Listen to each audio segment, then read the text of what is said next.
Assalamualaikum warahmatullahi wabarakatuh. Saya mewakili dari kelompok 4 akan mempresentasikan hasil tugas kami mengenai Islam dan kesejahteraan umat. Sebelum itu, saya ingin memperkenalkan anggota dari kelompok kami. Yang pertama adalah Putri Tamara Uswatun Hasanah dengan NIM 01, yaitu saya sendiri. Yang kedua, Akbar Barokah dengan NIM 04. Yang ketiga, Limia Artika dengan NIM 06. Yang keempat ada Tri Adisti dengan NIM 17.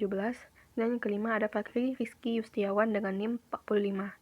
Dan dengan dosen pengampu yaitu Ibu Eva Iriani, SPD, MPD. Adapun materi yang akan dibahas kali ini yaitu mengenai satu, apa saja konsep-konsep masyarakat madani.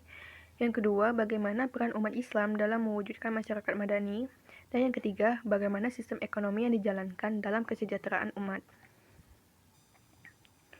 Konsep masyarakat madani. Masyarakat madani lebih kurang dapat dipahami sebagai sebuah tatanan masyarakat yang ideal, adil, makmur, dan berketuhanan. Kata madani berasal dari kata Madinah yang sebelumnya bernama Yatsrib, yaitu kehidupan yang berlaku di kota Madinah, yaitu sebuah kota tempat hijrah Nabi Muhammad SAW. Madinah berasal dari kata Madaniyah yang berarti peradaban yang dibangun Nabi Muhammad SAW. Jadi Nabi Muhammad membangun masyarakat di mana masyarakat tersebut bersifat adil, bersifat adil, demokratis, dan juga terbuka. Dan mereka semua taat kepada Allah dan sesuai dengan ajarannya. Oleh sebab itu, secara ringkas, masyarakat madani itu diartikan sebagai masyarakat yang beradab. Adapun menurut KBBI, Kamus Besar Bahasa Indonesia, masyarakat madani yaitu masyarakat yang menjunjung tinggi nilai, norma, dan hukum yang ditopang oleh penguasaan teknologi yang beradab, iman, dan ilmu. Ada dua masyarakat dalam sejarah yang terdokumentasi sebagai masyarakat madani, yaitu satu masyarakat Sabah, yaitu masyarakat di masa Nabi Sulaiman. Nama Sabah yang terdapat dalam Al-Quran itu bahkan dijadikan nama salah satu surat Quran, yaitu surat ke-34. Keadaan masyarakat Sabah yang dikisahkan dalam Al-Quran yang mendiami negeri yang baik, yang subur, dan nyaman. Di tempat itu terdapat kebun dan tanamannya yang subur, yang menyediakan rezeki memenuhi kebutuhan hidup masyarakatnya. Negeri yang indah itu merupakan wujud dari kasih sayang Allah yang disediakan bagi masyarakat Sabah. Allah juga Maha Pengampun apabila terjadi kealpaan pada masyarakat tersebut. Karena itu Allah memerintahkan masyarakat Sabah untuk bersyukur kepada Allah karena telah memenuhi kebutuhan hidup mereka. Kisah keadaan masyarakat Sabah ini sangat populer di dalam Al-Quran dan diungkapkan dengan sebutan baldatun tayyibatun rabbun ghafur. Yang kedua yaitu masyarakat Madinah. Setelah terjadi traktat perjanjian Rasulullah SAW beserta umat Islam dengan penduduk Madinah yang beragama Yahudi dan beragama Watsani dari kaum Aus dan Khazraj. Perlu diketahui bahwa Madinah adalah nama kota di negara Arab Saudi, tempat yang didiami Rasulullah SAW sampai akhir hayat beliau sesudah hijrah. Kota itu sangat populer karena menjadi pusat lahir berkembangnya agama Islam setelah kota Mekah. Di kota itu pertama kali Rasulullah SAW mengembangkan masjid yang dikenal dengan Masjid Nabawi. Masyarakat Madani juga memiliki karakteristik, yaitu satu, menjunjung tinggi nilai norma dan hukum yang ditopang oleh iman dan teknologi. Yang kedua, mempunyai peradaban yang tinggi atau beradab. Yang ketiga, mengedepankan kesederajatan dan transparansi atau keterbukaan. Yang keempat, free public sphere atau ruang publik yang bebas. Maksudnya itu masyarakatnya dibebaskan untuk berpendapat, untuk mengemukakan pendapat, masyarakatnya dibebaskan. Bahkan free public sphere ini juga mengatakan bahwa masyarakatnya itu bisa interaksi, bisa transaksi baik sosial maupun politik tanpa ada rasa takut atau terancam oleh kekuatan-kekuatan di luar atau civil society. Yang kelima yaitu demokratisasi. Jadi demokratisasi ini dapat terwujud melalui pilar-pilar, yaitu berupa LSM atau Lembaga Swadaya Masyarakat, perguruan tinggi, pers yang bebas, supremasi hukum, dan partai politik. Yang keenam ada toleransi. Toleransi itu merupakan menghormati perbedaan pendapat. Jadi kita sikap menghargai pandangan berbeda oleh orang lain. Toleransi ini tidak menekankan kepada kehidupan sosial, tetapi juga termasuk ke dalam bagian ajaran dalam moral agama.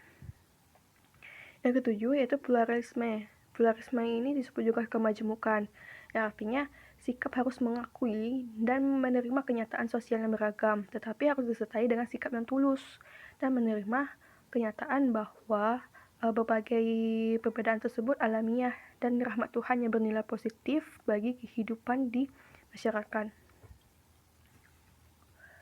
Selanjutnya yaitu ada keadilan sosial atau social justice. Jadi keadilan sosial atau social justice ini merupakan keseimbangan dan pembagian antara hak dan kewajiban warga negara dalam aspek kehidupan. Jadi dengan pengertian lain, keadilan sosial ini hilangnya monopoli dan pemusatan salah satu aspek kehidupan yang dilakukan oleh kelompok atau golongan tertentu. Peran umat Islam dalam mewujudkan masyarakat madani. Dalam kehadiran Islam adalah mengeluarkan umat manusia dari kegelapan ke terang benderang. Sebanding dengan itu, yang lebih populer adalah kehadiran Islam adalah rahmat bagi alam semesta. Jadi sebelum adanya Islam datang, masyarakat manusia itu lebih bersikap jahiliyah. Jadi setelah Islam datang, maka terdapatlah maka turunlah Al-Quran, di mana di situ juga terdapat pedoman-pedoman yang harus kita pedoman ini yang harus kita jalani. Semenjak Islam itu datang, maka perilaku-perilaku jahiliyah tersebut sudah mulai berkurang. Oleh sebab itu Islam dikatakan sebagai mengeluarkan manusia dari kegelapan ke terang benderang. 1. Kualitas SDM umat Islam. Dalam Quran surat Ali Imran ayat 110, di situ juga dikatakan bahwa artinya kamu adalah umat yang terbaik yang dilahirkan untuk manusia, menyuruh kepada yang ma'ruf dan mencegah dari yang mungkar, dan beriman kepada Allah. Sekiranya ahli kitab beriman, tentulah itu lebih baik bagi mereka. Di antara mereka ada yang beriman, dan kebanyakan mereka adalah orang-orang yang fasik. Dari ayat tersebut sudah jelas bahwa Allah menyatakan bahwa umat Islam adalah umat yang terbaik dari semua kelompok manusia yang Allah ciptakan. Yang kedua adalah posisi umat Islam. SDM umat Islam saat ini belum mampu menunjukkan kualitas yang unggul. Karena itu dalam percaturan global, baik dalam bidang politik, ekonomi, militer, dan ilmu pengetahuan dan teknologi, belum mampu menunjukkan perannya yang signifikan. Sistem ekonomi dan kesejahteraan umat. Sistem ekonomi Islam, menurut ajaran Islam, manfaat dan kebutuhan akan materi adalah untuk kesejahteraan seluruh umat manusia, bukan hanya sekelompok manusia saja. Dalam ajaran Islam terdapat dua prinsip utama, yaitu tidak seorang pun ataupun sekelompok orang pun yang berhak mengeksploitasi orang lain. Yang kedua, tidak ada sekelompok orang pun boleh memisahkan diri dari orang lain dengan tujuan untuk membatasi kegiatan sosial ekonomi di kalangan mereka saja. Dengan demikian, seorang muslim harus mempunyai keyakinan bahwa perekonomian suatu kelompok, bangsa maupun individu pada akhirnya kembali berada di tangan Allah. Jika seseorang memiliki keyakinan yang demikian, dirinya tidak akan diperbudak oleh keduniaan.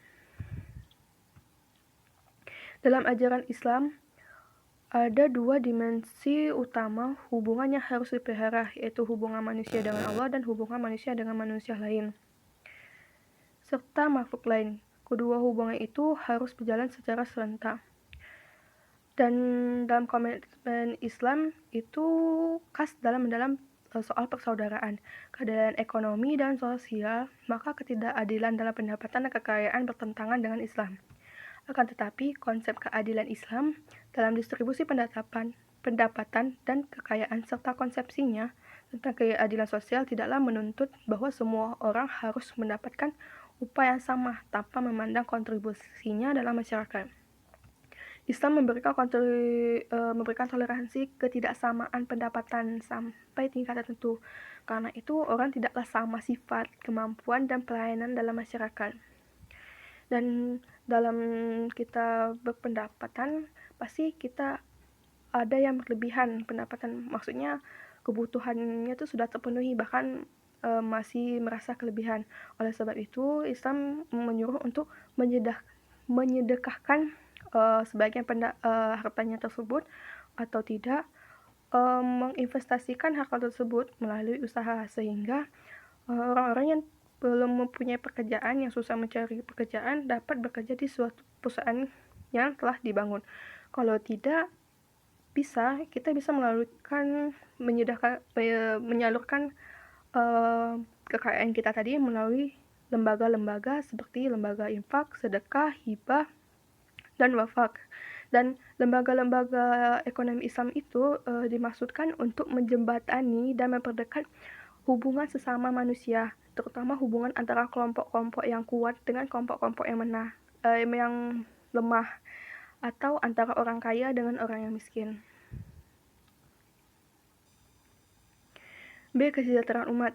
Sementara itu, Islam mendefinisikan kesejahteraan umat sebagai kondisi saat seseorang dapat mewujudkan semua tujuan atau maqasid syariah, yakni terlindung kesucian agamanya, yang kedua terlindung keselamatan dirinya, yang ketiga terlindung akalnya, yang keempat terlindung kehormatannya, dan yang kelima terlindung hak milik atau hak ekonominya, dan yang keenam terakhir masyarakat madani dan kontrak sosial. Hasil dari presentasi tadi dapat disimpulkan bahwa masyarakat madani adalah masyarakat yang beradab, menjunjung tinggi nilai-nilai kemanusiaan, maju dalam penguasaan ilmu pengetahuan dan teknologi. Karakteristik dari masyarakat madani yaitu free public sphere, toleransi, demokratisasi, bertuhan, damai, tolong-menolong, keseimbangan antara hak dan kewajiban, berhadapan tinggi dan berakhlak mulia, serta supremasi hukum. Dalam mewujudkan masyarakat madani ini tentu harus berdasarkan pedoman Al-Quran dan As-Sunnah. Dan kita harus mengetahui apa yang dimaksud dengan masyarakat madani itu dan cara menciptakan suasana pada masyarakat madani tersebut yang terdapat pada zaman Rasulullah SAW. Selain memahami apa itu masyarakat madani, kita juga harus melihat potensi manusia yang ada di masyarakat, khususnya di Indonesia. Potensi yang ada di dalam masyarakat ini sangat mendukung untuk mewujudkannya masyarakat madani, karena semakin besar potensi yang dimiliki seseorang dalam membangun agama Islam, maka akan semakin baik pula hasilnya. Di dalam Islam dengan namanya zakat, dengan zakat ini kita dapat meningkatkan taraf hidup masyarakat sehingga mencapai derajat yang disebut juga masyarakat madani. Selain itu pula wakaf juga selain untuk beribadah, kita juga berfungsi sebagai pengikat jalin antara muslim dengan sesama. Adapun saran dari kelompok kami yaitu diharapkan kepada kita semua, baik yang tua ataupun yang muda, untuk mewujudkan masyarakat madani di negara kita tercinta ini, yaitu Indonesia, yakni melalui peningkatan kualitas SDM, potensi, perbaikan sistem ekonomi, serta menerapkan budaya seperti zakat, infak, dan sedekah. Insya Allah dalam menjalankan syariat Islam dengan baik dan teratur, kita dapat memperbaiki kehidupan bangsa ini secara perlahan. Itu saja yang mungkin dapat saya sampaikan. Apabila ada kesalahan perkataan ataupun perbuatan, kami mohon maaf. Saya akhiri, wabillahi taufiq wa hidayah. Wassalamualaikum warahmatullahi wabarakatuh.